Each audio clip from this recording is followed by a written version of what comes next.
Patreon Q&A number 51. I want to thank all 63 of my incredible, amazing, generous, just overall great people who make up my patrons.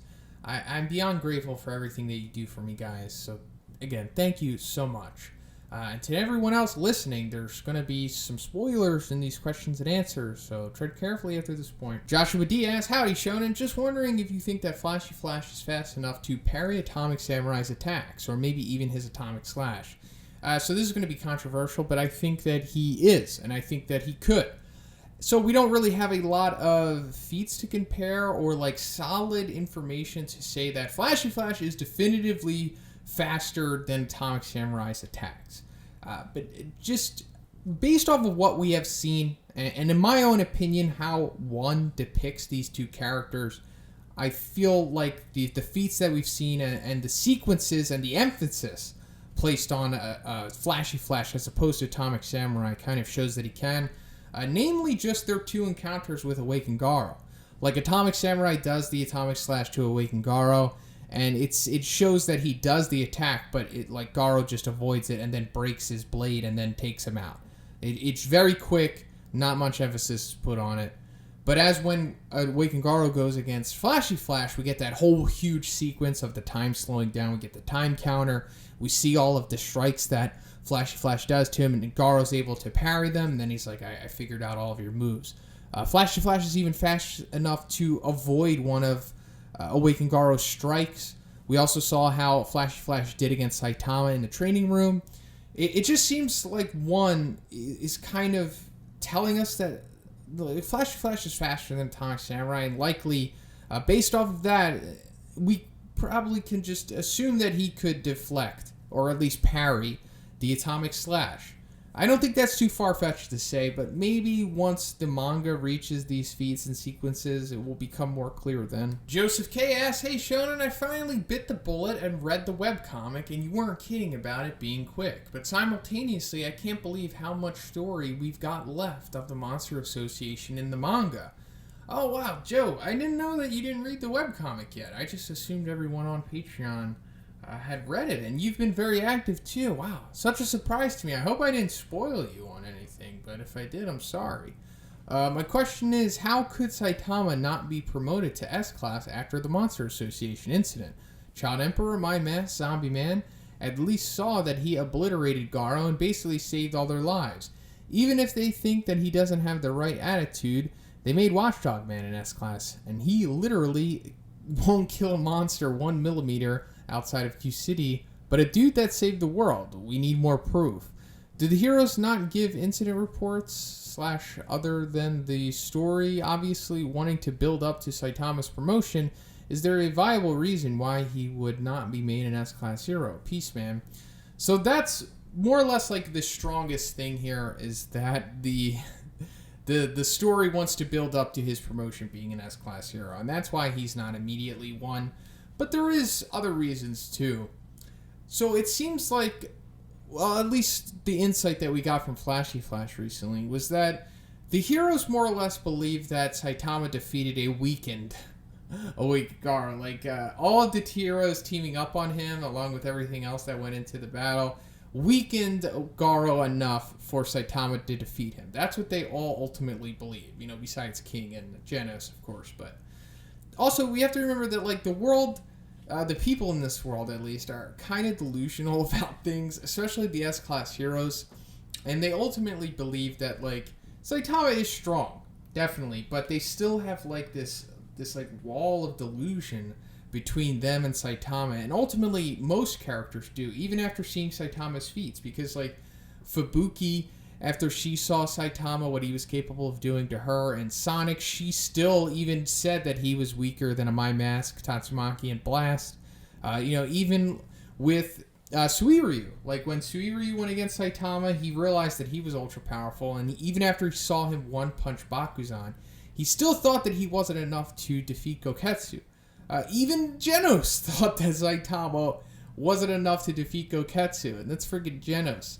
So ultimately, all of these other characters, like the S-Class heroes who don't have that intimate of a relationship with Saitama, despite seeing his feats, still don't feel that he is enough to be the one above all. As far as I know, we didn't hear about any reports or anything on this incident given. I mean, of course they talked about it, and we know that things went down and whatnot. But I assume that the report probably went similar to how the meteor thing did, and it's that Saitama was there and he helped out, but it was more so like the effort of the S-Class heroes that got the job done. And I think the stigma around Saitama is going to remain to where he's kind of just there and he gets the credit for things, but he's not the ultimate reason why things were won. But he did get some credit because he's A-Class rank 39 now and he gets to live in the huge apartment complex. But it ultimately boils down to him having a slow progression to the S-Class. Kazuma Tempest asks, "Hello, Shonen. I'm a new patron of yours, and I'm glad to be one. Hopefully more people decide to become one as well." Hey, thank you so much, Kazuma. It really means a lot that you've decided to take the leap and support me in this fashion. And also, I really like your enthusiasm of even wanting more people to join. So thank you so much, Kazuma. It really means a lot to me. My question is, what threat level do you think All Might would be in the One Punch Man universe, and how would he do in a battle against Boros? I always thought that he was a cool character, but it bums me out that I never got to see him in his prime. Hopefully in the future a bonus chapter will be released showing us just how insane of a hero he really was. I agree, I am bummed out that we never got to see him in his prime, but hopefully we will eventually, maybe towards the time when he ultimately dies, unfortunately. But I think All Might would be Dragon. For sure. He would be a disaster level dragon, and I'll try to get into what specifically he would be. So I'm just going to go off of the All Might that we see in the beginning of the series, the one that's able to defeat the USJ Nomu. I think that's like a solid All Might to go off of, but very far from his prime, of course, because he said that it took over 300 punches to defeat the USJ Nomu, as where in his prime it would take only around 5, so there's big discrepancy there. But regardless, like the feats that we see of like All Might's power and characters similar to him in My Hero, it mainly comes off of like the force of their punches and like the gust of wind and like the collateral damage that they're able to create. We don't really see too much of that in One Punch Man. The characters who have done stuff like that is like Saitama. We saw him, throw multiple punches and the force that come off of them, when he trained against Genos, when he went against Deep Sea King, things like that. And another example is Goketsu, who we saw throw that punch just to demonstrate the power between him and Bakuzan. It like blew away the portion of the stadium. Also, like we see like the shock waves of his battle with Saitama, which we can assume is when he's throwing his strikes against him, because we do get one instance that he throws that one kick at him. And we know that Saitama only took him one punch to take out Goketsu. So the other punches were shockwaves from him. And also, All Might is just as fast and durable and clearly just as powerful as any of the dragons we have seen. But the one that I can relate him to most is Goketsu. And I think we all kind of agree that Goketsu is a high dragon for sure. So I'm assuming that All Might, even in his nerf state at the beginning of the series, is probably a high dragon in One Punch Man.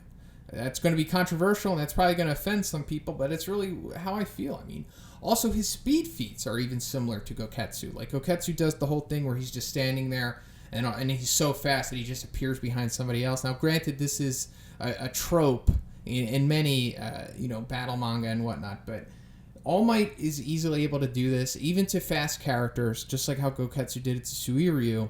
And like I said, the punch feat, it just lines up with All Might. So I feel that All Might, at the minimum, is a mid-dragon, but I'd even push him as far as saying that like he's a high dragon. But that being said, it would be like if Goketsu fought Boros. So yeah, he would be able to compete against him. Definitely give him a battle better than most, but once Boros goes released, he'll likely lose within a few seconds to a minute, maybe. I don't know. It really depends, but he ultimately wouldn't be able to defeat him. Mbk Fighting Coach asks, "Hey Shonen, I've been a patron for about 2 months, and I keep forgetting to ask a question until now. Love your One Punch Man vids, dude. Keep up the good work." Hey, thanks a lot, MPK. That really does make me happy to hear. So thanks again, my friend. So for my question, how do you think Garo's story will end in One Punch Man? I believe, as you do, that the final battle will be against God. Do you think Garo will play an important role in saving the world? I could see Garo giving his life to save someone, bringing him full circle from hero hunter, monster, then to hero. I'm interested in your thoughts, Shonen. Thanks for all that you do, and have a good one. So I do think that Garo will definitely come full circle, but it really depends on if it will be like official or not. Like if he'll officially become a hero, if he'll join the Hero Association, or if he'll just be deemed a hero in general, regardless of the status of that by the end of the series. It's difficult to say because we don't really know Garo's temperament at this point, but we do know that one sees Garo as very important. Like he likes Garo as a character. He's put so much time and effort into this character that he wants to have like a big development to him. I mean, which he's clearly had so far. And especially now that we know that Garo's ultimate goal was to bring world peace. Now, granted, it was in like his own, conflicted way, but he ultimately does want that, and we could possibly see him working towards that more so. But I don't think that he's going to give his life, or at least I hope that he doesn't. And it's mainly because Garo hasn't really killed anyone, and he really hasn't done anything too egregious as to where like him giving his life would be a proper send-off for him to make up for the life that he's taken or all of the other horrible things that he's done. Because if he did do those things, then I could definitely see him giving his life to save someone, but I don't think it's necessary for Garo, at least. I feel that him just being a good person, being a better hero, whether it's official or not, is more than enough way to justify his character. But I don't think it's going to play out the way that the comic does.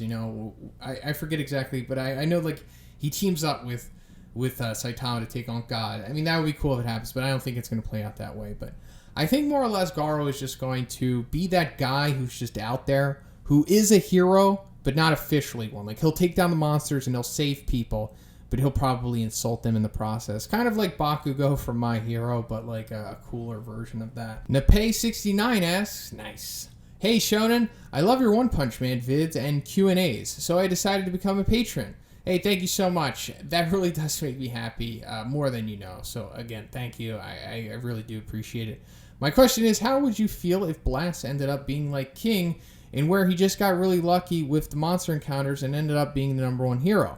By the way, keep up the good work. As I said before, I've been loving your One Punch Man videos, and I hope you enjoy the rest of your day and night. Hey, thank you again, and I hope you enjoy the rest of your day and or night.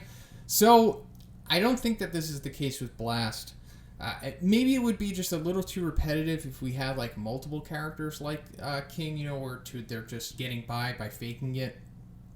But I also think we kind of have evidence that this isn't the case with Blast, because he straight up defeated a monster in front of Tatsumaki without like the assistance of anyone, or at least as far as we know.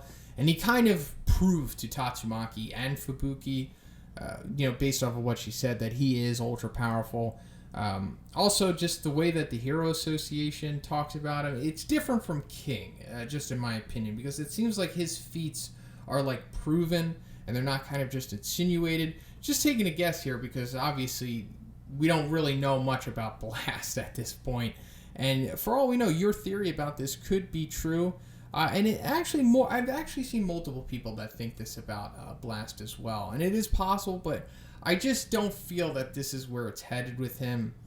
Mainly because I really do think that he is going to fight Saitama, so we kind of need him to be legitimately powerful. Peter Y asks, hey Shonen, so I recently was rewatching One Punch Man Season 2 with my friends, and when we hit the Super Fight arc, the question of how Garo would have fared in the tournament came up. Let's say that Garo had entered the martial arts tournament instead of Saitama. Who do you think would win? Mainly between him, Suiryu, and Bakusan. Thanks. So I actually made a video about Garo versus Suiryu. If you would like a more in-depth look at that and like a good breakdown as to what would happen, feel free to check out that video. But for now, I'll just say that I do think that Garo would win the tournament that we see in Season 2 if he were to enter instead of Saitama. So I think he would just completely destroy Bakuzan, like the human version of him. Now, if he were to go against Monster Bakuzan, that would be a different story. I do think that he would be able to defeat him still, but man, he would be pushed to his absolute limit. It would be like super high difficulty for him to be able to take down Monster Bakuzan. Talking about the Hero Hunter Garo, of course, but I feel that given his skills, abilities, mainly his abilities, his crazy endurance, his ability to improve on the fly, I feel that that would be enough for him to take out Bakuzan, but he would be very close to death at that point. But as for him versus Suiryu in the finals, I also feel that he would defeat Suiryu. Not as high diff as Bakuzan, but it would definitely be a high diff for both of them. It wouldn't be easy. It would be very close. But I feel that Garo is just better than him in martial arts. He has the better style, has a better understanding of things, more motivated, and more endurance, I'll say. And they both have very impressive endurance, but just Garo has that more of a will to win, more so than Suiryu, and less of a quitter, I'll say. But Suiryu seems to be this physically stronger of the two, at least the Hero Hunter Garo. But it would be a great fight, but it would ultimately come down to Garo winning, I think. Phoenix Man asks, "Greetings, Shonen. I hope you're doing well at the time of this episode." Hey, thank you so much, Phoenix Man. I hope you are as well, my friend. Here's my question for today. How much of a difference do you think it would make to Goku's power if he had Garo's level of skill and knowledge in hand-to-hand martial arts? I'm talking End of Monster Association Art Garo with the Monster Calamity Godslayer fist. It's always cool to hear your thoughts on random musings. Take care, Shonen. So, it would just, and you know this, it would just ultimately make Goku way more broken than he already is. And we won't even go to Ultra Instinct stuff because he wouldn't need it at this point.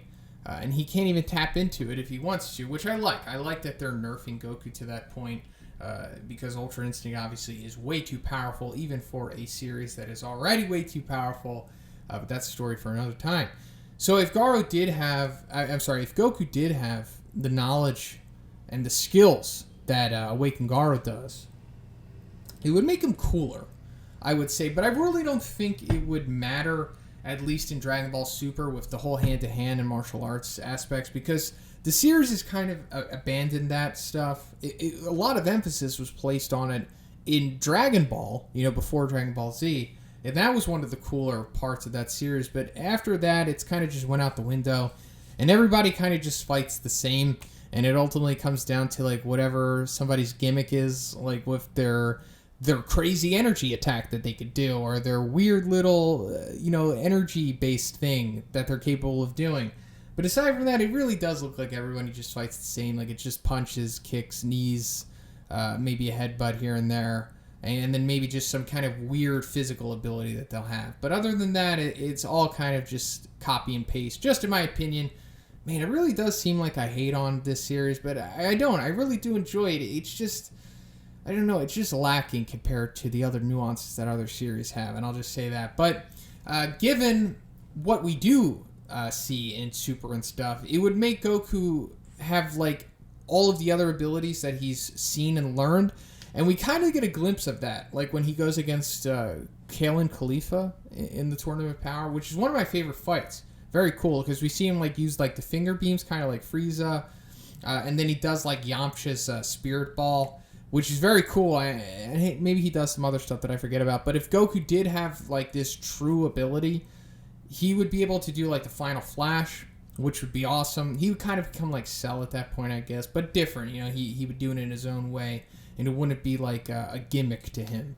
I would also like to see him be able to use, like, Android 17's Key Sphere. I think that's one of the cooler abilities in the series. Then he could do the Special Beam Cannon, of course. Stuff like that. Maybe he can even adopt, like, Frieza's golden form. Maybe he can learn how to do something like that, unless it's just inherent to Frieza's race, which probably the case, but still, it would open a new door for Goku that we haven't really seen him do before. The only other instance is, like, when he was going against Kalen Khalifa, really. Steven asks, K-Tile, dude, what are your thoughts on on-screen deaths adding more weight and legitimacy to anime? Obviously, it's different in something like The Wire or Deadpool, but in Shonen, I think that it can be vapid and a miscalculation. Anime fans say deaths are necessary to make the story serious, but how they respond when Garo cuts a guy's arm off, they act like it's not that serious. How do they act when Sweet Mask kills brainwashed people? Not that serious. When Itachi commits a small-scale genocide, well, he had his reasons. Writers know audiences will care more about a dead dog or a fluffy animal than any regular person getting killed on screen. That's likely why one hasn't killed any characters in any of his works except a stray cat and Mob Psycho. Inventing a character only to kill them for an audience that will just shrug it off later isn't interesting for an author. Keep up the good work, man. So I agree with a lot of your points here. I think that it can be very vapid and definitely a miscalculation on the most part. And I don't feel that deaths are necessary. Definitely not to make a story serious. I don't feel that that's like a prerequisite of something. And I don't think it makes anything more mature. I actually kind of don't like when characters die. Because, I just like so many characters a lot of the time that I kind of just want them to all stick around. That's another reason why I like the Fourth War in Naruto so much, because of the Edo Tensei and the great aspect that brought to the series. I know a lot of people have issues with that, but I loved it so much. I think that it's genius, really. One of the greatest arcs of any battle anime, just anime in general. But maybe I'm in the minority there, but the thing that I feel that on-screen deaths need is that they just need to present stakes for the story. Like, they need to be put out there, but they need to show that there is consequences to what the characters are getting into and ultimately what could happen. Because if we have no stakes and that the stakes don't raise, and if we don't feel that the characters are in legitimate danger, then it kind of takes away from it. Which is kind of like what's going on with One Punch Man. Because we know that, like, at this point, given the history of it, that none of the heroes are going to die. Because it's like, oh, they're going to get into this battle, and the worst that's going to happen is they're going to lose, or they're going to get maimed, or they're going to have to go to the hospital for a little bit. That's pretty much it. But, like, it just, I don't feel that One Punch Man needs deaths. Definitely not. But if we did have, like, at least one character die to show that, oh, the stakes are real here, I think that would add to it. But at the same time, deaths, it's difficult. Because one death can just a death in general, can ruin the whole dynamic of a series. Especially, like if you said, if it's vapid or if it has no weight to it at all. If it's just there for shock value or if it's there just to spice things up, it kind of ruins everything. I think a really good death done almost perfectly was Ace in One Piece. Like, that showed us exactly what we needed to see. It had so many implications on it, and it connected so much, but it was ultimately at the same time kind of ruined with the introduction of Sabo. But that's a story for another time. But I just feel ultimately that deaths need to be out there to add weight to a series, more so than just to supplement it in an emotional sense, if that kind of makes sense. Zapphod B asks, who would win in a food eating contest, Luffy or Pig God? So I'm definitely going to say Pig God. He seems to be unrivaled in that department. Like, I don't think Luffy could replicate, like, a feat of eating eyesight or the Great Food Tub. There's no way he could do something like that. Even though we have seen him do some pretty impressive eating feats, like the one against Cracker, when he consumed all those crackers and he became just, like, even bigger than Pig God. Very impressive. I just don't think he's quite on the level of Pig God, who seems to have, like, some kind of supernatural eating ability. So I know that you don't like crossover battle questions, so any answer to this one is good. Also, I have a One Piece theory I'd like to hear your opinion on. So based on the few lines of dialogue between Green Bull and Fujitora, most people seem to believe that he is some kind of plant Zoan. Well, that's interesting. I definitely think this is possible and even likely. But the only reason to believe that is because Green Bull said that he had not eaten food in years, along with his name, so I think that he could be a hummingbird Zoan. Hummingbirds subsist mostly entirely on nectar from flowers, meaning that he could live for years without solid food. I think a hummingbird Zoan would be extremely powerful. Hummingbirds have a heartbeat of around 1,200 beats per minute when exerting themselves. Some can flap their wings 60 times in a second. I think in the world of One Piece, this could be a top-tier fruit. Thanks for the answer, Shonen. You're awesome. Hey, thanks, Zapphod. You're awesome too, my friend. So this is very interesting. I've never heard anybody say this before. And I didn't know that popular opinion was that he had a plant Zoan. That's interesting. I didn't even know plant Zoans could be a thing. So the hummingbird theory is solid, just like any of our other theories, of course. But me personally, I feel that given his name, green, and it usually denotes to what they're about. Granted, not with Fujitora because, Gravity doesn't really have a color. Maybe if you wanted to call him black or something, like dark. I don't know. But Fujitora is the outlier here with the color scheme relating to the admirals. But I think that with Green Bull's case, it probably is relating to his ability. Also, I think that he said he was fasting or something like that, or I don't know. There's so many translations on it, and I don't remember what the official one was. But regardless, it got the point across that he had not eaten for a while. So I assume that it's because of photosynthesis. Like plants can absorb sunlight and get their food that way. Maybe he's doing something like that because he's like a plant a plant logia. Because, plants could be a logia in theory because they are existing in nature.